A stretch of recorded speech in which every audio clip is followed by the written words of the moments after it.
We can rock it. Let's go. I'm ready. Great. So, welcome everyone, and good morning, afternoon, everyone.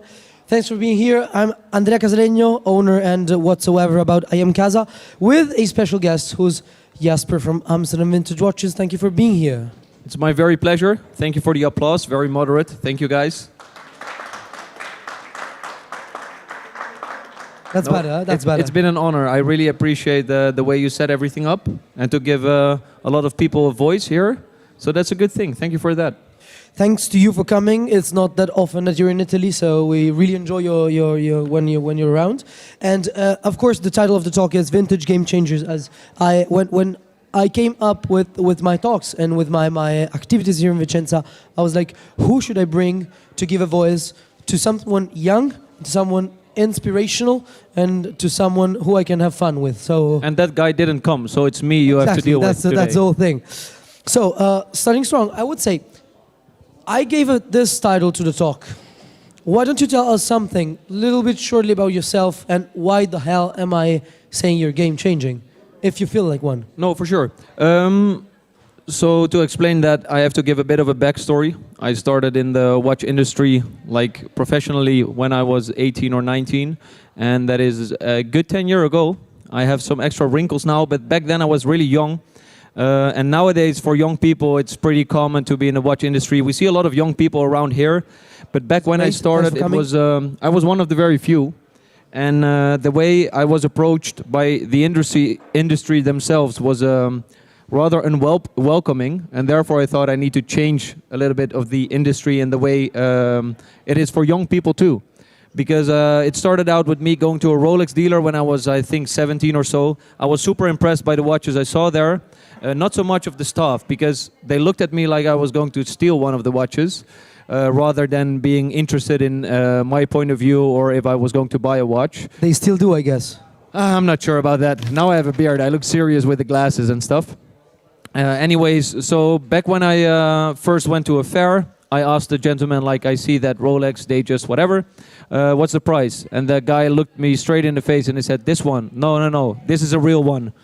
And I was like, dude, this is not welcoming at all. And the extremely haughty and unwelcoming vibe that I experienced actually motivated me and fueled me to do it differently. So you started as a client, not as a dealer, that what you're today, right? Well, I started as an enthusiast, like most of the people here, starting with passion and with enjoyment, but it was stopped pretty quickly because of the people that I was involved with, and therefore I thought, when I'm doing this stuff, I'm gonna do it, like in a more welcoming fashion, so the newer generation, the young people around us, will also be inspired to enjoy a nice watch collection or to pursue the vintage pieces. So that was my modus operandi to actually change the game.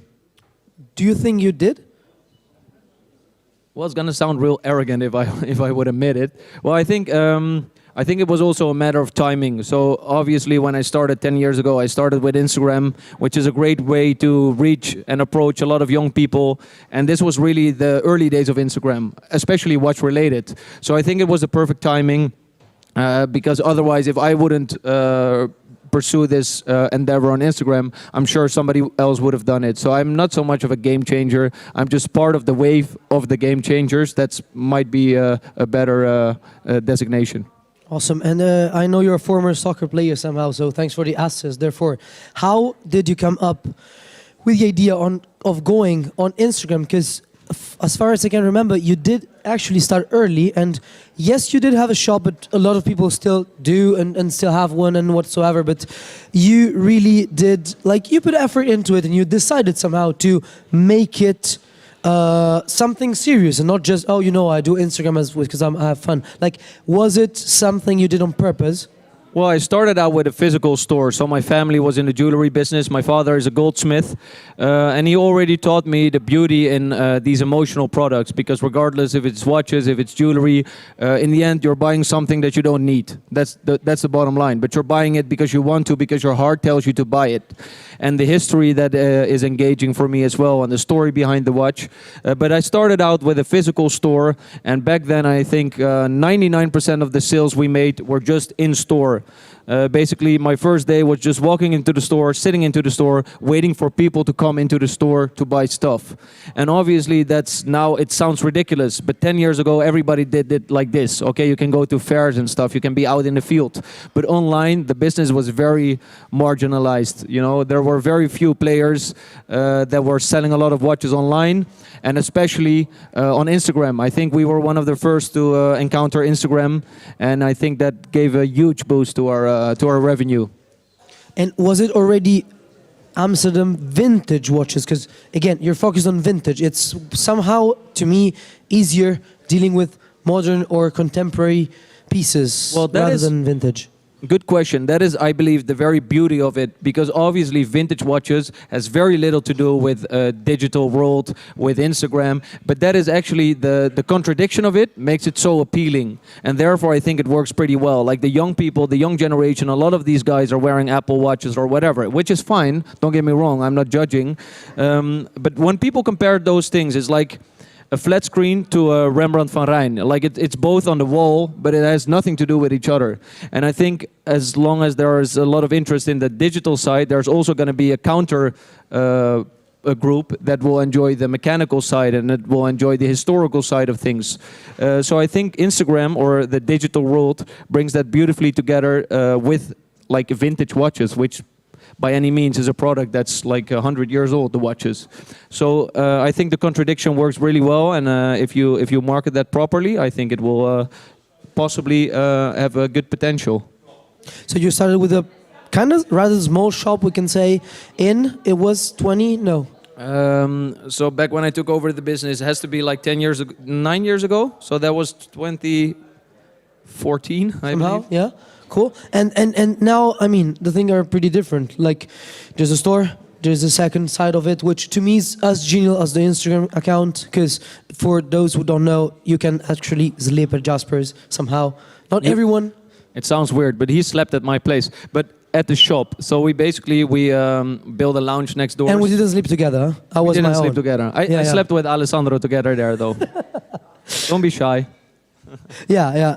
But apart from that, now there's another project that sees you way less involved, but in Dubai. And of course, you have a verified account. The Amsterdam Vintage Watches account is verified as well. What was the key point and the key, let's say, idea of the Instagram? Because I do remember your Christmas parties. I do know a very disruptive communication of yours. How did you start thinking about this also compared to the credibility you need for this business? Credibility is a huge factor that comes into play. So the moment you enter Instagram and you start showing your personal side of things and you start showing the behind the scenes and people see your face, it's beautiful because people really get the feeling when they're buying the watch from you, they're buying the watch from a group of friends because they see we go out to dinner with the team. They see we're having fun hunting the watches. They see we're meeting different dealers. So it really builds your credibility, and therefore I think it makes it easier in the end to make a conversion into a sale. But I do believe like the brick and mortar store is an added value because people will always have the confidence. Also, like a little bit older generation will feel like they have a place they can come to. But now, these days, I think the store functions more of like a drop-off point or like a community, because most of the sales are now through Instagram and through our website or WhatsApp. So you're really telling me, and I mean, I can imagine, but you're telling me that you sell via Instagram more than via the shop? Yeah, either directly or indirectly, because obviously there's a lot of people that come to the shop because they know us from Instagram. Okay. But then again, also a lot of people, when we post a watch online, they just DM and they just say sold, which is, to me, it's mind-boggling. Because nowadays, to a lot of you guys, it's not that uncommon. But I mean, sending 40, 50, 100,000 euros over by an Instagram picture, that's crazy, and I believe that's also a lot of confidence people have in us. So I'm very flattered by that. But that's the way we work, and we want to really, with Instagram, reach a wide audience and give them an engaging way, engaging content, so they can actually see how it goes. Yeah, somehow really engaging, right? Well, I think we're having fun, and the people are seeing we're having fun on Instagram, and they, I don't know, I think it works very attractive for them. It's attractive to watch, let's say it like that. it indeed is. But you did really a lot of different content and really well made on the other side because you focused on that. I remember when we shot together some stuff. Was it your idea in the beginning to create a huge side of communication, and who was the inspiration somehow? What did you want to reach with that? Got to be honest, in the end it's trial and error. We didn't really think it through. We didn't think, okay, we're going to do this way, we're going to do that way, and then in 5 years' time we have this amount of followers and we do this amount of revenue or whatever. It wasn't like that at all. I was just like, okay, who's my target audience? Well, actually, my target audience is the guys that are like me, who enjoy watches, who want to be inspired by new pieces every week, who wants to have the fun and games inside the watch community. So that was my target audience. So I could easily just figure out what is nice to post. What would I like? So therefore, it's also very genuine because people see we're just having fun. We're doing our own thing. And sometimes we do shit that, I'm sorry for my language, sometimes we do stuff that is not so much appreciated. But in any regard, the thing we do is meant to polarize also a little bit, right? Because I'd rather have 5 people absolutely enjoy it and 5 people absolutely hate it than 10 people who don't have any opinion at all. Because both the 5 people that hate it as well as the 5 people that love it, they will all send the video to other people saying, oh, Jasper is such a jackass, or the other guy saying Jasper is a cool guy. But if nobody thinks anything about you, then it's not working. Yeah, I remember the Patek on the River, for example. That was polarizing. The Patek on the River was a good one. We had some backlash with that one, but yeah, sure. Okay, so and for as far as I can remember, I mean, now you changed the business model pretty much, but you were somehow the Datejust guy, but not in the wrong way, like the guy I go to, and to me, it's you that made the Datejust popular, because from time to time when I talk to other dealers, which I really trust, enjoy, and support, in some way they maybe not support other people that much. But to me, yes, you all sold a lot of Datejusts, that's for sure. But you did put a, underline on that. Yeah, the Datejust was for us a staple. Why? Because it's a perfect entry-level watch. So you can buy a vintage watch with all the beautiful aesthetics. For example, the pipe and dial, some leaf hands, some discolored tritium, like the beautiful folded Jubilee bracelets. So you can actually have a very, very cool watch that's way more unique than any modern Submariner or whatever for the price of like 4,000, 5,000 euros. So for us, that was a staple. And especially since we focused on both Instagram as well as YouTube, our audience was between 20 and 30. So a lot of these people can afford a watch that's in that segment. So therefore, I think we sold at a certain point, I think we sold at least like 10 Datejust a week, which was very tiring, but it was also very fun. We had to stop that just to preserve the quality control because it was just getting out of hand. But it was a great way to bring a lot of people to the table and a lot of people to the watch community by buying their first Datejust. And still to this day, I enjoy that the most. The guy that buys his first watch from us. That's such a special feeling because now our clientele often buys watches. 80% of our revenue now is from 20% of our clientele. And oftentimes they buy a watch that's like 200,000 euros. But in the end, that expense for them is not nearly as special as the 4,000 euro that the 19 or 25-year-old guy or girl spends on a Datejust. So you can just see it in their eyes, like, wow. And they're trusting you with this money for a watch they know absolutely nothing about. And for me, that's beautiful too. Yeah, that's beautiful, but that's also... Are you getting goosebumps by that story? A bit? Kinda. Can you see it? Yeah, I see. Okay, cool. Thanks. Apart from that, yeah, it is indeed cool, and of course, it's also a responsibility because, again, I mean, to me, the whole thing was that looking at you from afar, it was weird to tell whether you were a solid guy, a knowledgeable guy, or just an idiot douchebag, But whatever. Both. That's the conclusion. Yeah, and that's the best part of it. We did a good party in Dubai, whatever. It was nice, but also when we have to talk serious, we can. Today is like part of it and part of that. For sure, but for me, in the end, don't have to take ourselves too seriously, because I mean, we're selling watches. Nobody needs a watch, but everybody needs the emotion, and everybody deserves, when they spend this amount of money, they deserve the attention. So I do want to be very serious about that part, but I also want to bring fun and games to that. For me, the best compliment we ever had was a gentleman after we posted a 16600, so a Sea Dweller we posted on Instagram for like whatever, 8,000 euros a year and a half ago, and a guy messaged us saying, okay, I'm interested to buy this watch, but I want to trade in my watch. Is that possible? And I'm like, yeah, sure. What do you have? And he showed me the exact 16600 that he bought from another dealer. He said, I want to exchange it because I want to have the feeling that I bought the watch from you, because now I have the feeling that I bought it from a guy that wasn't really, let's say, a nice fella, and I don't have the feeling, but the watch is my absolute grill. So I want to exchange it and buy yours. And I said, okay, listen, we gotta make some money here, so you're paying 1,000 euros extra. He was like, no, that's totally fine. I'm happy to pay 1,000 euros extra just for, you know, to have the feeling when I look at my watch, when I look at my trophy on my wrist, that I bought it from you guys. I was like, wow, that's amazing. Yeah, when they say buy the seller, they should hear the story, yeah? Well, I do believe in the end it's all about emotion again, you know, so the buying process plays a huge part in it. And I think as soon as you start to sell online, it's easy to diminish the buying process, because you can just add to cart and you know, buy the watch. Whenever you're buying for, let's say, a watch at Hodinkee, you're not buying it from Benjamin Clymer, you're not buying it from a guy, you're buying it from a company. So you lose all the personal approach. But with us, even if you buy through Instagram, all the people know, not know us, but let's say they see whatever we do behind the scenes, and they see we're a team of friends that are having fun. So I think that really is a USP that works in our advantage. Yeah, and was it hard? Because I remember that really often you also posted how much you paid for the watches that were for sale. Was it hard then to source them? Yeah, so we were very transparent, which is also unlike Dutch people. So especially when it comes to money, Dutch people are very, very untransparent. So we oftentimes just posted whatever we paid for. Like you can actually see us buying the watch for this amount. And even we posted sometimes the revenue numbers, and you can see our profit margin and everything.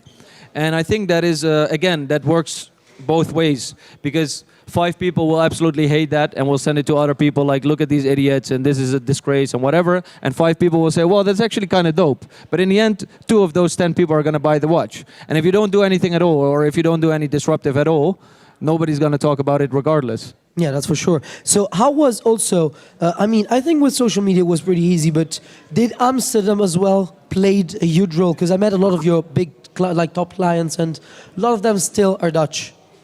Somehow. Yeah, so I think out of our top 10 clients, I think at least half of them are Dutch. However, most of them don't live in Amsterdam anymore. They moved, most of them. Italy is a huge market, obviously. We have a lot of Italian clientele, so that's good.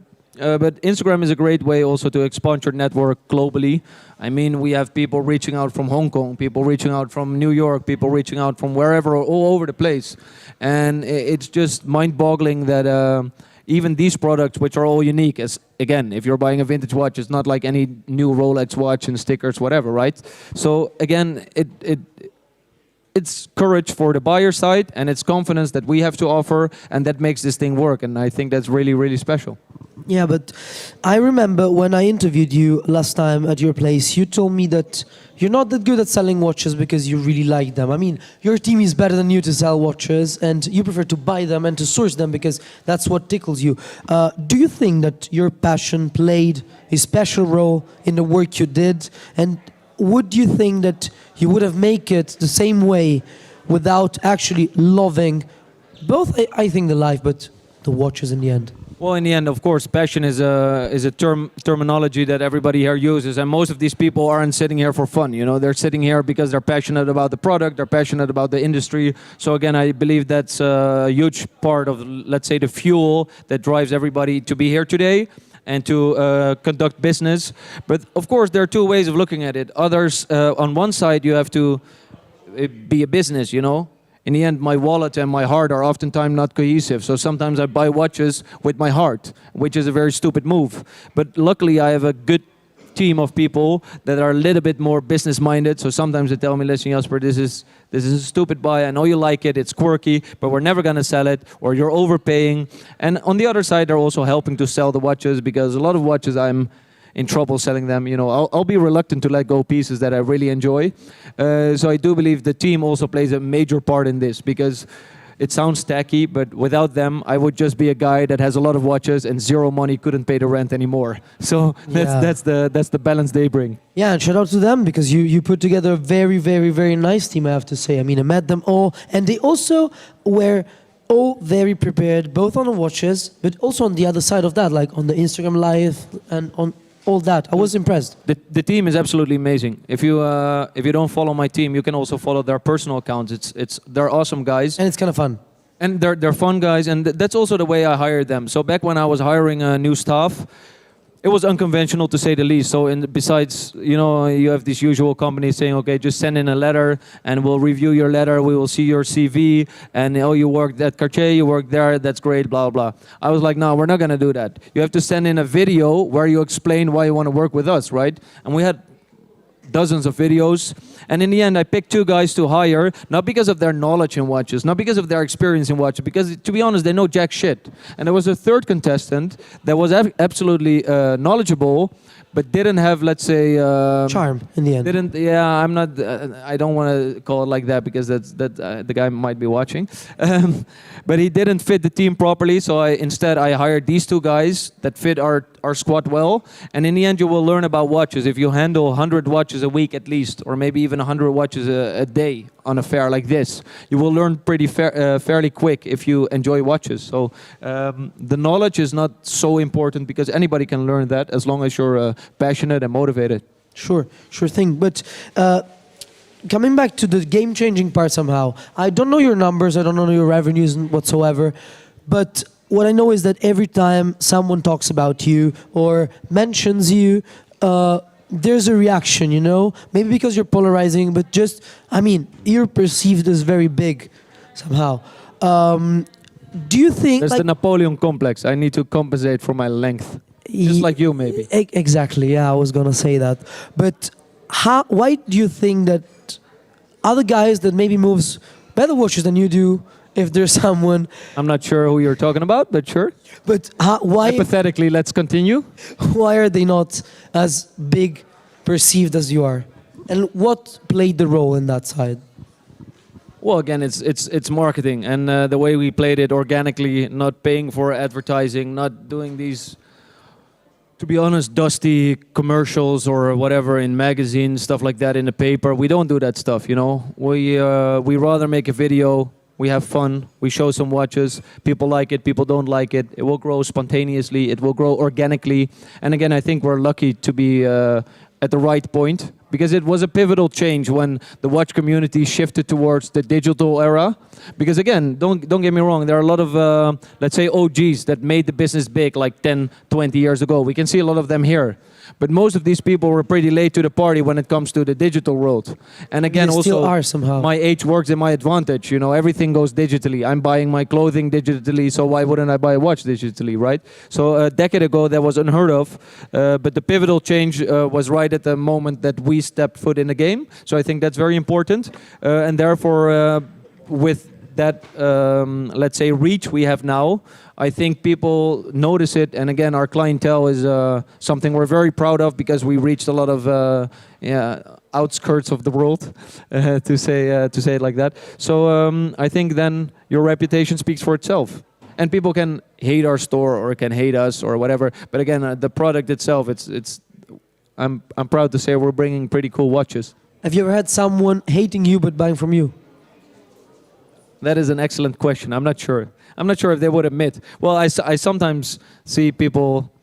I had a funny story. I had a funny story one time. I was sitting outside a sandwich shop waiting for my order to arrive, and there was a guy coming up to me, and he said, "You're the guy from the watch shop, right? Amsterdam Vintage Watches." And I said, "Yeah, I'm the guy." He said, "Yeah, I bought this watch there." I'm like, "Oh, cool, that's nice." I said, "Yeah, but I hate your videos." I'm like, "Okay, sure, whatever, man. Thank you for the money, though." Yeah, I really have to say that. And what about now? Like, the business changed a lot. Also lately, you were really good in, for example, spotting the Cartier trend when it raised. I remember we were talking about that. What about now? I mean, you changed a lot inside of the business. Now it's no longer below 15K, for what I know. maybe you raise the bar again. So what's next? Well, the Cartier trend, obviously, when we hopped on that bandwagon, we were one of the few. So that's not. I'm not accounted for it. For example, Time Baraf is here, who did a great job in that. Alessandro did a great job. You did a great job with Cartier. So I think you want to explore your opportunity. You want to explore and learn new things. And if you only stick to a certain brand or whatever, you might lose a lot of cool insights and a cool different mentality watches. For example, your talk collecting outside of the box. Yes. Is really important. If you haven't seen that, watch that, because it will show you there's so much more than the run-of-the-mill watches.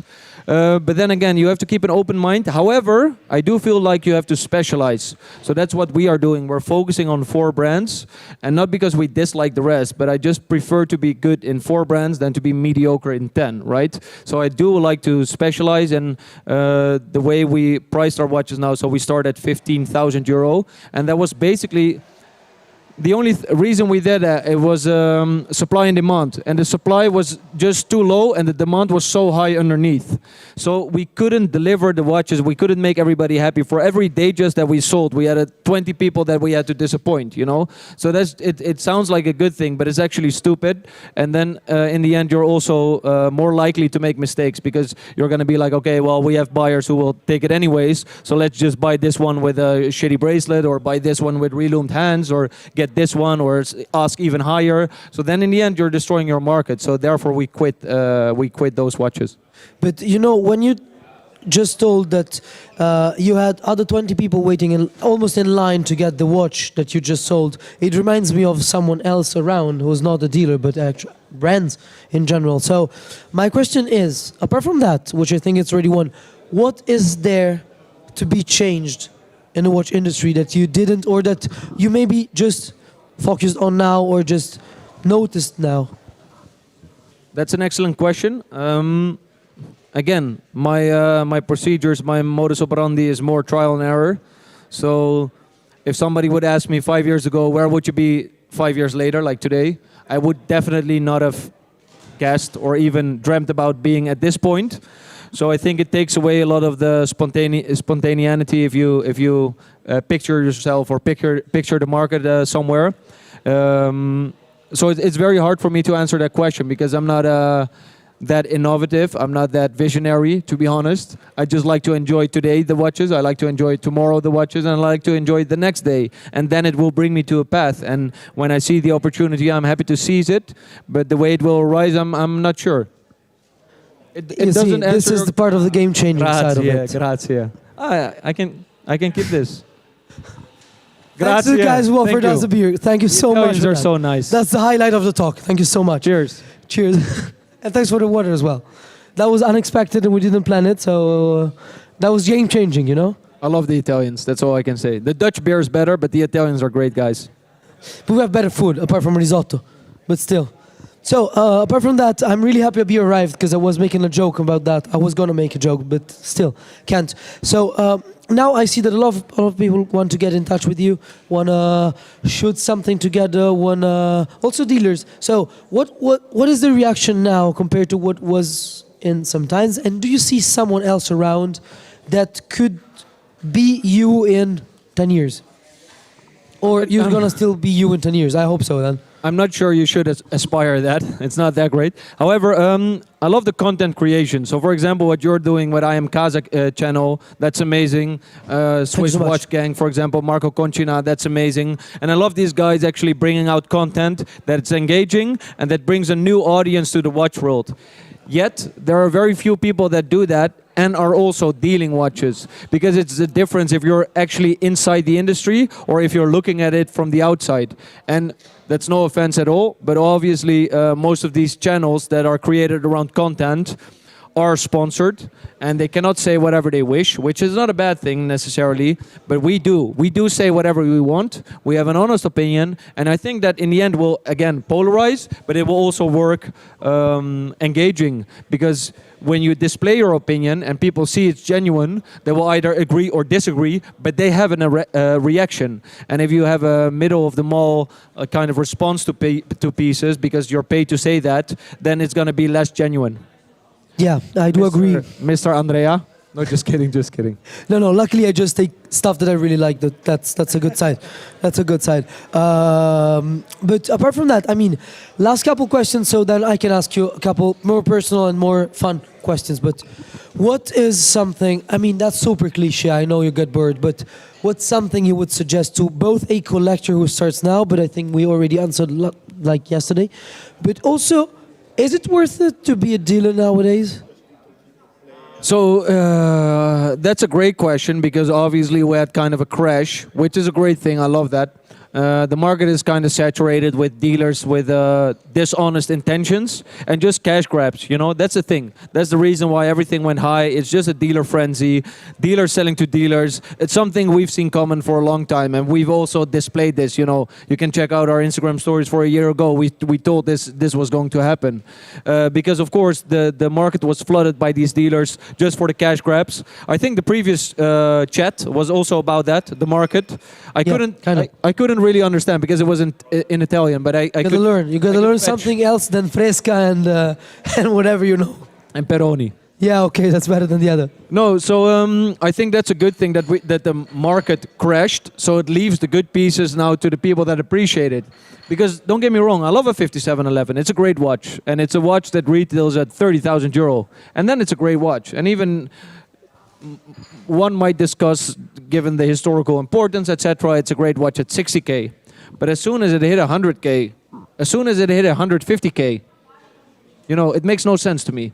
So we stopped selling those watches when they hit a certain price. And I'm happy to say that the watches we offer, I can back them by cents. Now again, nobody needs a watch. So in the end, any watch that's over 100 euro is overpriced by that statement. But I can understand why, for example, the watch that I bought an hour ago with Alessandro, the Neptune, I can understand why that watch is 20,000 euros. I can talk to people and say, this watch is 20k because of the aesthetics, because of the mechanics, because of the history, blah, blah, blah. If I talk to somebody saying a 5711 is 150k, I cannot explain it. The only thing I can say, and that's what everybody was saying, well, it's 150k, but it might go to 160k. That's the only thing you can say. And those people are now out of the game, so that's a great thing. It cleans up the industry, and it leaves space and pricing for the people that actually are going to enjoy the watches. But how many of your clients buy them for profit, and how many just buy them for passion? In the end, I don't care because I've never sold a watch as an investment. It is an investment in your fun. And as long as you pay the price you think it's worth, you never lose. And speculating, because it's not investing, it's speculating. Speculating with watches is the thing you can do, whatever, it's fine. I hope you make money on it to then eventually, subsequently spend on a different watch. Then it's a great thing. Because again, it's beautiful that a lot of us get to enjoy a lot of watches, then sell it, get back their money or even a little bit more so they can buy another watch. Then it's great. That's the way the system is supposed to work, or that would be great if it worked like that. But there are a lot of risks to it. And we always say, you know, you're not buying a watch as an investment economically investment. It's just an investment in your fun, investment in yourself. It shows depth of your character. So I don't care if somebody bought a watch for 100k and now it's worth 50k, or I don't care if a guy bought a watch for 50k and now it's worth 100k, as long as they stay into the watch scene and they buy the watches for the right reason. And what would have Jasper done if not changing the game and selling watches? That's a horrible question. I know. I'm put on this earth to deal watches.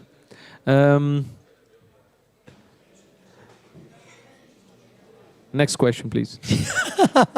Okay, is there a watch that, I mean, now I think we go back to the funny stories. And if someone has a question, we're happy to answer. But in the meantime, what's the funniest and what's the most fulfilling watch you've sold? Thanks. Well, the watches that bring me on a journey, those are great. I just acquired a very special watch because not because I like the aesthetics, because actually I don't. It's a Daytona made for the Dutch national team. It was the last special order Rolex ever made, and they haven't made one in a fair bit. So it was delivered in 2010. But I've been working to get that watch for 4 years with 5 different players. So only the players were allowed to buy that watch. Obviously, these football players, they see it more as a trophy and they don't need the money. So there are not a lot of watches that are going to end up at in the sale, you know. So what happened? I tried 3 or 4 guys. In the end, I never was able to make a deal. One of the guys was asking like 85K. I thought back then it was too much. Then I overplayed my hand because I was so, let's say, happy about this watch coming to the market. I told it to somebody else, and he bought the watch, and subsequently brought it into auction. It sold for 440,000 euro. So that left me a potential profit of 350K that I lost. So I got even more motivated. And now, by the likes of a poker night, I was talking to a guy that knew a football player, and I asked him, can you ask him if he wants to sell the watch? And 2 weeks ago, he sold me the watch. So now I own that watch. And it has been a journey with failures for 4 years. But now I have that watch. And when I look at that watch, now it's very special to me, even if I don't like it, because the aesthetics are horrible. I don't like the orange color. But for me, those are the watches that the story makes the value for the watch. And the same goes, for example, my Milgauss that you've seen, the 6541, which is a very special and spectacular piece, historically important, obviously, which is a term that's overused. But in this case, it's very, very justified because it's an exceptional watch, which we sold for also, I believe, might be a record price in the 6541 league. We sold it for 500,000, and it was a new old stock example. But I bought that watch to enjoy myself, but I couldn't because it was just too pristine. I was like, the watch hasn't been worn for 60 years. Who am I, this fucking 20-year-old, 29-year-old guy, taking a watch in museum condition and wearing it? It's stupid.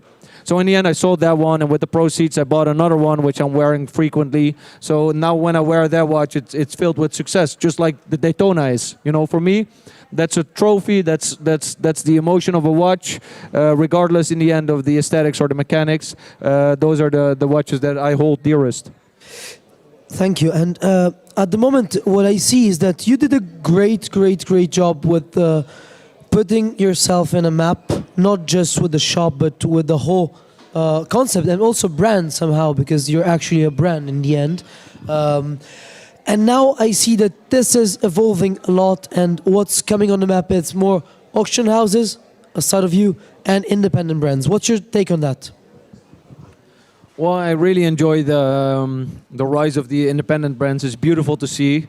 It has very little to do with why I started in the watch industry. So then again, I'm not spending that money. It's weird though, because I'm happy to spend, let's say, 400,000 euro on a Paul Newman Daytona, which, to be honest, it feels like if you do like this, you can hear click, click, click, click, click. And the movement is a Valjoux movement. You know, in the end, it's a 400 euro watch. But I'm happy to spend 400K on that watch, but I never feel attracted to spend, let's say, 400K on a Resonance by FP Journe or whatever. I do understand it, don't get me wrong. I don't think these guys are crazy paying these amounts. I think it's very justified, but they're not my reasons why I enjoy watch industry. So those are not my watches. Again, I wish to focus on vintage pieces, pieces that have this backstory, and the mechanics are, for me, a little bit less important, unless it's intertwined with the design and the history, but merely the mechanics. Like, for example, George Daniels. Of course, if you have that watch in your hand, it's an amazing feeling. It's an awesome watch. That's an artisan at work. That's Van Rijn for the watchmaking industry. Rembrandt, of course. But in the end, I'm not seeing why the watch is worth that value to me. So I would never pay that. So for me, I would stick to vintage. So I hope that answers your question. You did. So you jumped on the. I mean, you jumped. We all pushed the Cartier somehow trend. You jumped on other trends for sure. Now, what about the kind of retro independent, as someone here in the audience calls them, or neo vintage? What do you think about that? Is it interesting? It's worth the hype? Or not? No, I very much so, because again, I wish for the young generation. As you can see here, look at the average age of the people here. Very happy about that. If we would do this talk like 10 years ago, the people would be 50. Like my average buyer 10 years ago was 50. Now they're like 25 or 30. So that's a good thing. And I think neo vintage also is like a gateway into vintage watches and unique watches. Because in the end, if you're buying that Submariner new at the store, don't get me wrong, it's a great watch, but you know you're gonna run into a guy on the corner with the same watch, and it won't age like a aluminium bezel, it won't age like the tritium, it won't age like the tropical effect, it won't age like any of that. And I do feel like the Neo Vintage is an exploration zone for a lot of people to dive deeper into the watch industry and the history instead of just buying a new Rolex and then flexing with it because they just thinks it looks good or whatever. Great. So in the end, I mean, we would be super happy to answer some questions if there are. If not, what you gonna do next?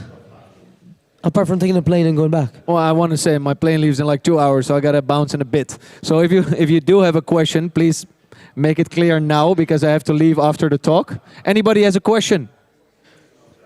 Alessandro has one, yes?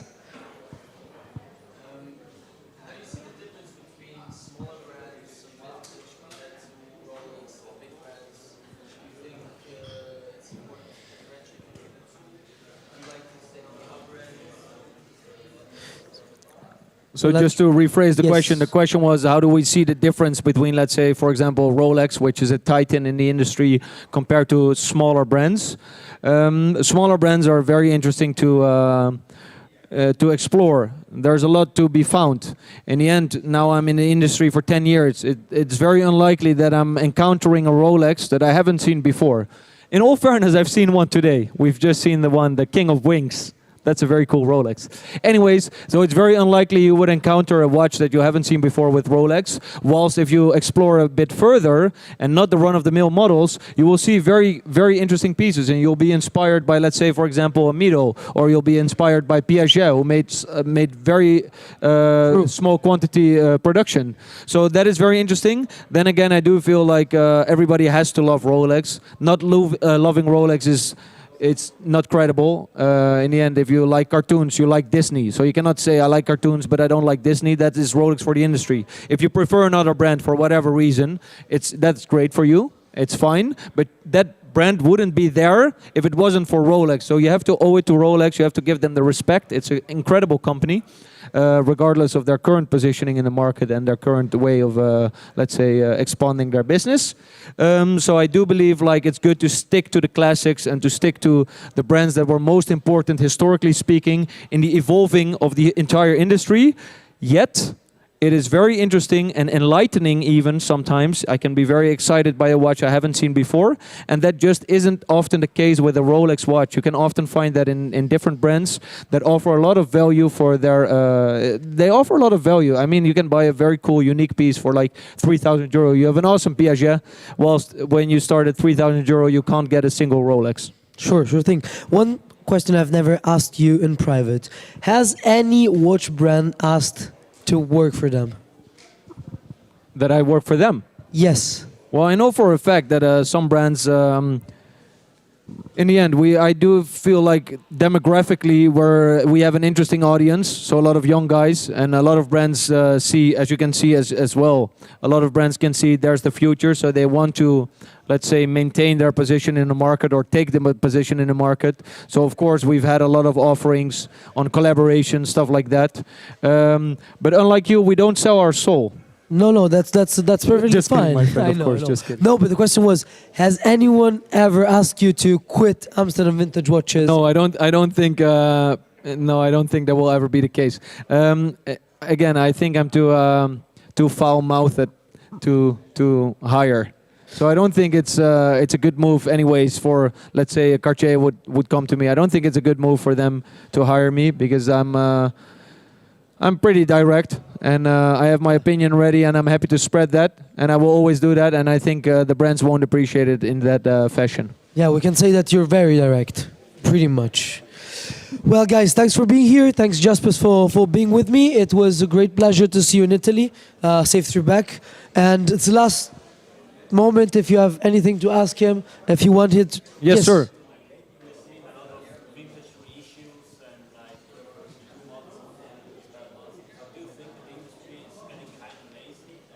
Creative. Thank you. Yeah, repeat it, please. I will repeat it for him. Yeah. So the question was regarding reeditions of vintage pieces, and if the industry is getting lazy by not, let's say, expanding their models or expanding their layouts and designs. Again, that's an interesting topic because there's two ways to look at that. On one side, I think it's a good gateway for a lot of people that are into modern watches to see what vintage watches have to offer. But on the other hand, I do feel like they lack innovation, they lack exploration, and also that it's let's say just a cash grab from the history. So something that proved itself, for example. This is an unpopular opinion, but I'm known for that. I very much dislike Omega Speedmasters, and the only reason that is because Omega keeps going back to this model and keeps, doing this model and the 50-year anniversary of the moon and this blah blah blah all the time.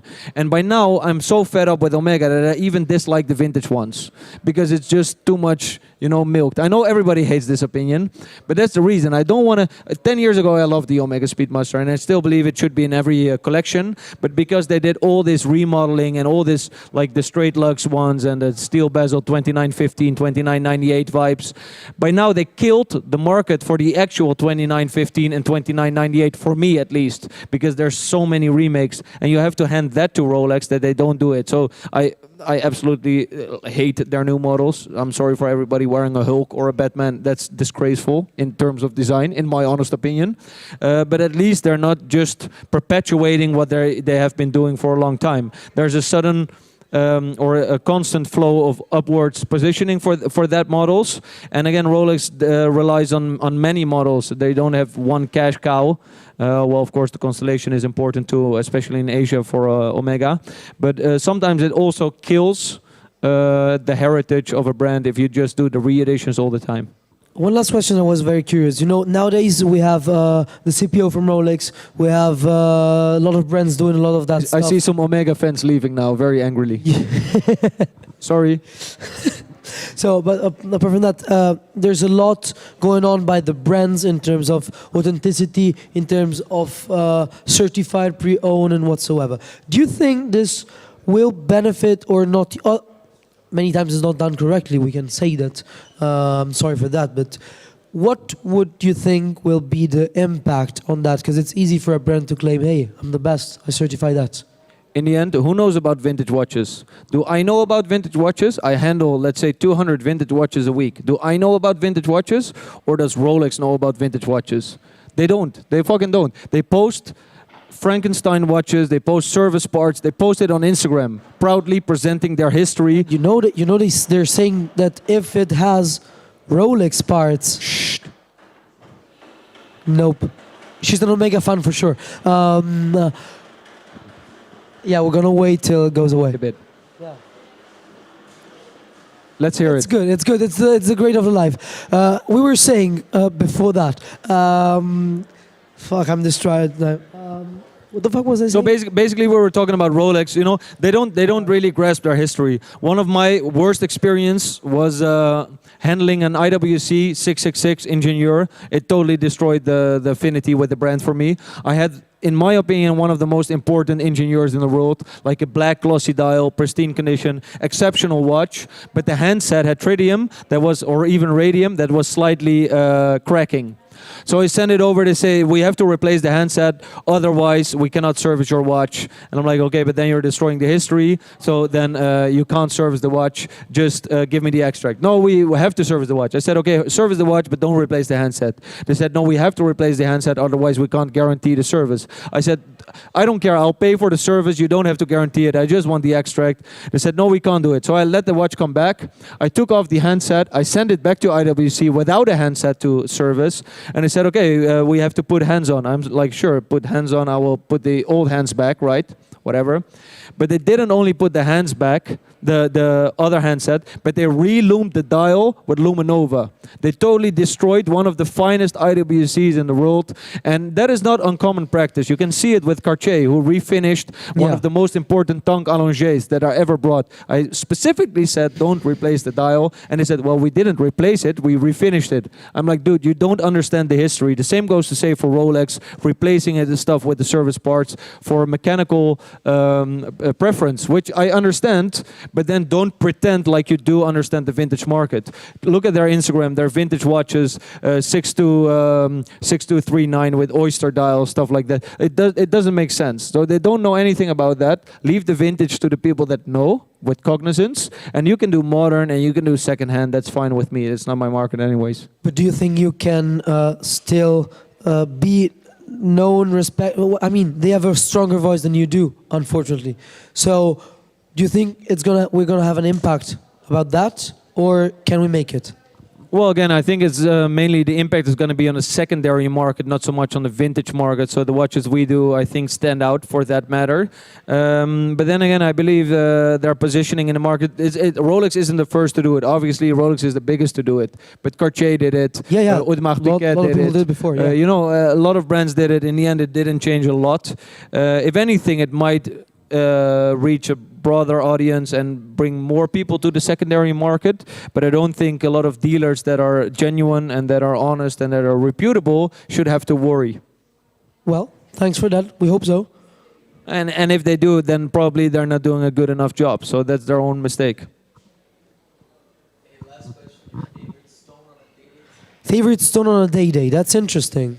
That's a very good question. So we do specialize a bit in day dates, and by any means I enjoy stone dials because I study gemology. So for me, that's an extra. You have one, yeah. I have one, but it's definitely not my favorite. Well, aesthetically, I like the onyx dials because it's just clean, especially the one without markers. But it's kind of too common now. Like everyone wants it. Yeah, but 90% of those are service dials. So this is not a service dial. This is the Swiss dial, not the Swiss made with the oval O, which is a service dial. Regardless, the stone dial I enjoy the most has to be the Jasper dial, obviously, because it was named after me. No, it wasn't named after me, but there's a stone. It's a variety of chalcedony, which is Jasper. Comes in different varieties. For example, the one I enjoy the most is the white gold one with the green Jasper dial with the red freckles. It's called stone dial. I bought that watch from a good friend of mine, Serjan, back in the days for 80K. I sold it for 88K. Surgeon. So that was a good 8K margin. Then I bought it back for 280K, I believe, a year later, and I sold it again for 320K. So that was crazy shit. You know, in 1 year time, it went from 80K to 320K. But I do believe also because it displays the rarity. For that watch, I can understand why this money is justified. If you know, in the end, Sure. it doesn't make sense, but I can understand it. Because if I tell my friends I'm wearing a 5,000 euro watch, they look at me like I'm an idiot. But on this watch, if you really know the history of Rolex, if you really know how special this dial is, especially in white gold, it's justifiable that somebody paid like 320K. So that stone dial, white gold, Jasper, that's mental. Best. Yeah. You have another But- question, I see. Sorry, just to add to the story. Back when we found it, so we found this watch, and back when we found it, we only knew of one other example because it was displayed in Pucci Papaleo's book, and it said possibly unique. And then it's super exciting you're finding the second one. But by now we found 7. So No. yeah, so it's not that unique anymore. But out of 7, 4 of them are cracked. So only 3 of them are pristine, including the one we have. So that was pretty special for sure. Nice, thank you. We see another question here. Well, I have no question. I just want to thank you for inspiring the next generation of vintage watches dealer. Thank It's you. very kind of you, sir. Thank you so much. No, but I have a last. What's your favorite beer? Heineken. Yeah, okay. Shout out to Heineken. Thanks, you. man. Safe trip back. Thank you so much for having me. Thank you, guys. Thanks, guys, for coming.